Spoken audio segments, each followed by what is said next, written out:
دوستو 11 اگست 2020 کی شام 5 بجے ڈاکٹر راحت اندوری کی موت نے ہندوستان کی شاعری کا بہت بڑا استمبھ گرا کر رکھ دیا۔ راحت اندوری کسی تعارف کے محتاج نہیں، آج وہ ہمارے بیچ نہیں ہیں، لیکن ان کی شاعری ہمیشہ ہمیشہ لوگوں کی زبان پر زندہ رہے گی۔ ہم دعا کرتے ہیں کہ اللہ ان کی مغفرت فرمائے۔ کتنے ہیں بے سکون زمانے میں آج سب، ایک ساتھ کہہ رہے ہیں کہ راحت نہیں رہا۔ میں جب مر جاؤں تو میری الگ پہچان لکھ دینا۔ میں جب مر جاؤں تو میری الگ پہچان لکھ دینا۔ لہو سے میری پیشانی پہ ہندوستان لکھ دینا۔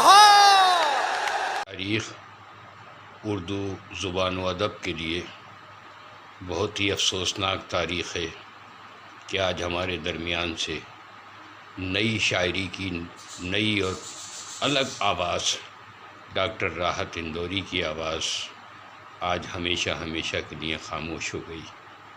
میں امروہہ کی سرزمین، مصفی کی سرزمین، علم و ادب کی سرزمین کی جانب سے ڈاکٹر ناصر نقوی، ڈاکٹر راحت اندوری کی موت پر خراج عقیدت پیش کرتا ہوں اور دعا کرتا ہوں کہ اللہ ان کے درجات بلند کرے، اور انہوں نے جو اپنی شاعری سے سماج کو، ادب کو، علم کو فروغ دیا ہے، اس کا سلسلہ جاری رہے۔ ڈاکٹر راحت اندوری بظاہر اپنی شخصیت کے طور پر ہمارے درمیان نہیں رہے، لیکن ان کی آفاقی شاعری ہمیشہ ہمیشہ زندہ رہے گی۔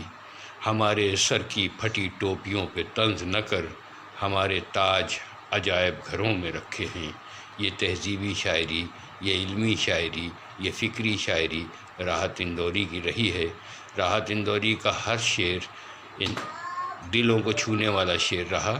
میں ان کو ان کی موت پر خراج عقیدت پیش کرتا ہوں۔ ڈاکٹر راحت اندوری کے انتقال سے آج پوری ادبی دنیا، پورا ساہتیہ کا سنسار بہت اداس ہے۔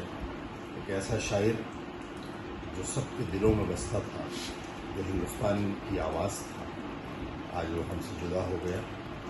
ڈاکٹر راحت اندوری 1 جنوری 1950 کو اندور میں پیدا ہوئے تھے، اور اپنے علم بدولت اور اپنی شاعرانہ صلاحیت بدولت ہندوستان کی نہیں بلکہ اردو دنیا اور ہندوستانی بھاشا سمجھنے والے لوگوں کے دلوں پر ان کا راج تھا، ان کا سکہ چلتا تھا۔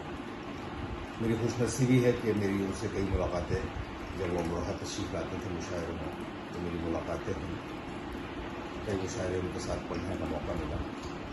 ڈاکٹر راحت اندوری ان کے بے پناہ صلاحیتوں کے مالک تھے، اور ان کا جو کام ہے وہ بھی، جو ان کا ریسرچ ورک ہے وہ بھی مشاعروں کے حوالے سے تھا۔